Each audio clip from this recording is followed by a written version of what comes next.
वक्त बदला, समय बदला, ग्रह बदला और ग्रहों के प्रभाव भी बदल गए। शनिदेव ने परिवर्तन कर लिया और ढैया पूर्ण हो गई। फिर भी जैसा मैंने पिछली बार वीडियो बनाया उसमें कई सारे कमेंट थे कि ढैया के खत्म होने के बाद में और अधिक परेशानियां बढ़ गई। अब उस चीज़ को मैंने पिछले वीडियो में ही डिस्क्राइब कर दिया कि अभी के समय में परेशानियां बढ़ने का कारण क्या है कि आपके मित्र ग्रह हैं वो भी अच्छी पोजीशन में नहीं है, या कहूँ कि कर्क राशि के लिए विशेष ग्रह जो हो जाता है बृहस्पति ग्रह, वह परिवर्तन कर रहा है आपके लिए नवम भाव या भाग्य भाव का स्वामी, कमजोर अवस्था में जा रहा है। अब यही बृहस्पति ग्रह आने वाली 14 मई को परिवर्तन करेगा और परिवर्तन के बाद में आप पे प्रभाव अलग कर लेगा, या कहूँ कि कहीं ना कहीं आपको जो शनि देव की ढैया पूर्ण होने के बाद में भी प्रभाव नहीं मिले उसका भी असर आना शुरू हो जाएगा बृहस्पति का। शनिदेव के लिए मैं पहले बात कर चुका हूँ कि कैसे वह प्रभाव लाएंगे और क्या किया जाना चाहिए। इस वीडियो में बात बृहस्पति की करने वाले हैं। बृहस्पति ग्रह इस साल में काफ़ी सारे बदलाव लेकर के आ रहे हैं। बृहस्पति की स्पीड तेज है, या इसको कह लो अतिचारी हो रहे हैं बृहस्पति, और इसी वजह से इस साल में अमूमन एक साल में एक राशि रहते हैं, लेकिन इस बार बृहस्पति अतिचारी होकर के वक्री होंगे और इसी 2025 के साल में ही मिथुन और कर्क राशि दोनों को करेंगे, इफेक्ट करेंगे। अब देखो यहाँ पे मैंने डेट्स लिखी है। 14 मई को मिथुन राशि में प्रवेश कर रहे हैं और 18 अक्टूबर को बृहस्पति ग्रह कर्क राशि में प्रवेश कर जाएंगे। उसके बाद में आप देखेंगे 11 नवंबर को बृहस्पति ग्रह वक्री होंगे। अब ये जो बृहस्पति वक्री होंगे तो वक्र अवस्था में अच्छे प्रभाव देते हैं बृहस्पति, नो डाउट बहुत अच्छे प्रभाव या अटके हुए कामों को बनाते हैं।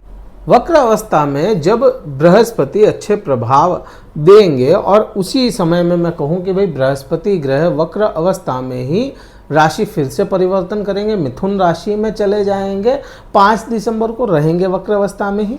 फिर उसके बाद में जो मार्गी होंगे वह 2026 में 11 तारीख और मार्च का महीना होगा। तो अपने को बृहस्पति का इस बार है ना काफ़ी कुछ बदलाव देखने को मिल रहा है।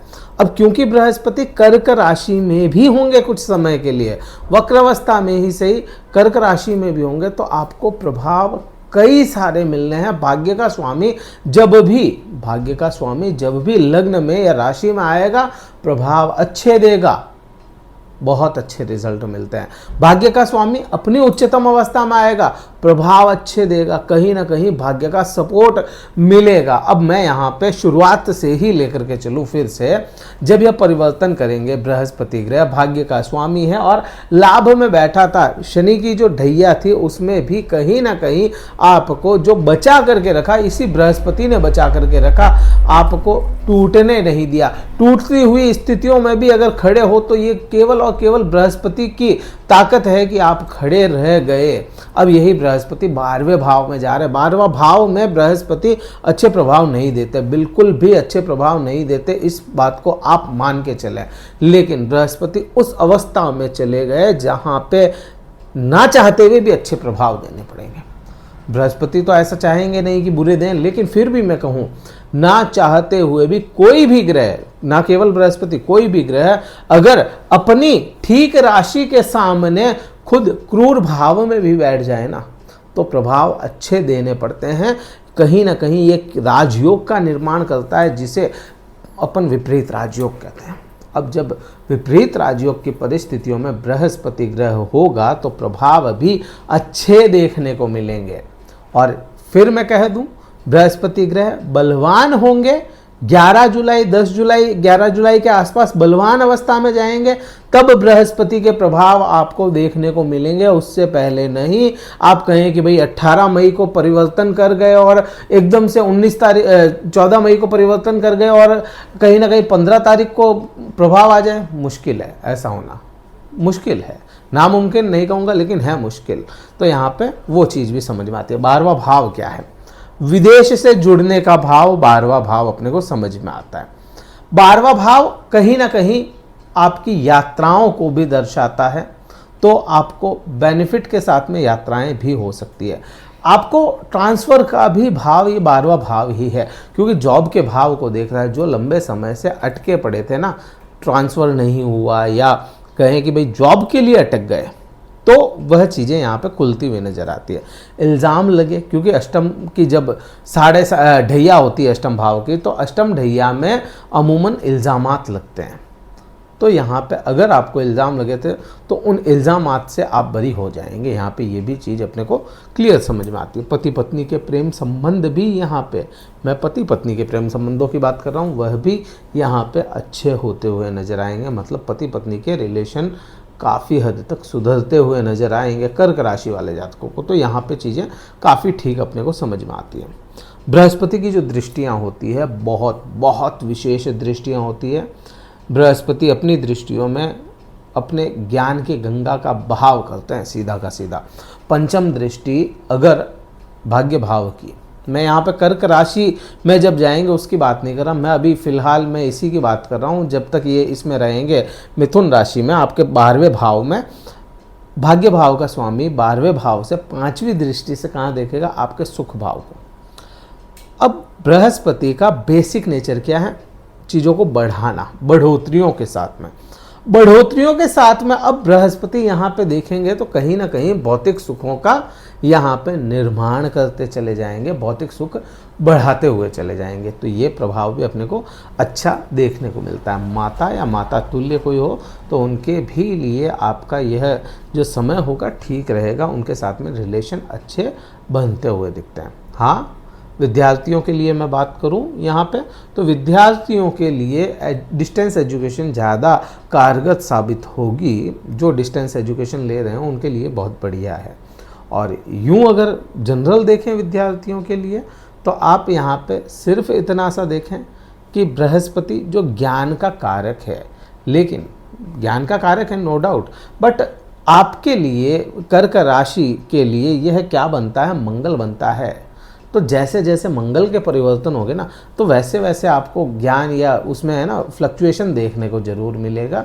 तो यहाँ पे ये चीज़ अपने को समझ में आती है। 7वीं दृष्टि की बात करें अपन, 7वीं दृष्टि जो होगी वह आपके 6ठे भाव पे जा रही है। निस्वार्थ सेवा आपसे यह चाहता भी है और करवाएगा भी जरूर। जॉब में किसी प्रकार की संबंधित परेशानियां थी जॉब से, तो वो चीज़ें ठीक होती हुई नज़र आएगी। हाँ, शत्रु होंगे इस समय में, आपके पुराने जो ढैया के समय में शत्रु बन गए थे वो उठ खड़े होंगे और उनके प्रभाव भी आप देखेंगे। लेकिन क्योंकि बृहस्पति विपरीत राजयोग की परिस्थितियों में है, इसलिए शत्रुओं पे विजय भी अपने को दिखाता है। हाँ, यहाँ पे इस चीज़ का भी बहुत ध्यान रखना पड़ेगा आपको, आपके हार्ट का बहुत विशेष ध्यान रखना पड़ेगा आपको, आपके फेफड़ों का आपको विशेष ध्यान रखना पड़ेगा, क्योंकि इन्हीं का कारक बृहस्पति है और वो चाहे कितना भी कुछ भी है तो 12वें भाव में, तो उसकी डिजीज़ का ध्यान रखना पड़ेगा आपको बहुत विशेष। अब बात करते हैं यहाँ से, आप देखो बृहस्पति ग्रह की दृष्टि और कहाँ पे जाएगी? बृहस्पति की दृष्टि 8वें भाव पे जाएगी। यहाँ पे राहु ग्रह है, नव पंचम योग बन रहा है। राहु ग्रह अमूमन अष्टम भाव में रिसर्च से जोड़ता है और उस रिसर्च में आपको जो ज्ञान देगा वो गुरु देने वाला है। तो 8वें भाव में राहु का होना रिसर्च से जोड़ सकता है आपको, बट उसमें आपका दिमाग लगना, उससे आपके लिए कुछ चीज़ें आप ग्रैब कर लें, वो चीज़ें सारी बृहस्पति देने वाला है। धार्मिक भी बनाएगा, ये कहीं ना कहीं आपको धर्म से जोड़ करके ये रखने वाला है। तो ये इस प्रकार से इस बृहस्पति के प्रभाव है। कर्क राशि में जब जाएंगे बृहस्पति, ये तारीख मैंने लिखी है अक्टूबर महीने की, तो अक्टूबर में जब जाएंगे उस समय मैं और वीडियो बना लूँगा, क्योंकि इतना सब कुछ बताऊंगा ना वीडियो बहुत लंबा हो जाएगा। फिलहाल वैसे भी लंबा चला गया होगा। ये वीडियो कहीं अच्छा लगे लाइक कीजिए, शेयर कीजिए, सब्सक्राइब जरूर कीजिएगा चैनल को। और अगर कुंडली विश्लेषण करवाना चाहते हैं, डिस्क्रिप्शन में कार्यालय का नंबर है, व्हाट्सअप मैसेज द्वारा संपर्क करके अपना स्लॉट बुक करवा के मुझसे बात कर सकते हैं। इस वीडियो में इतना ही था। जय हिंद, वंदे मातरम, भारत माता की जय।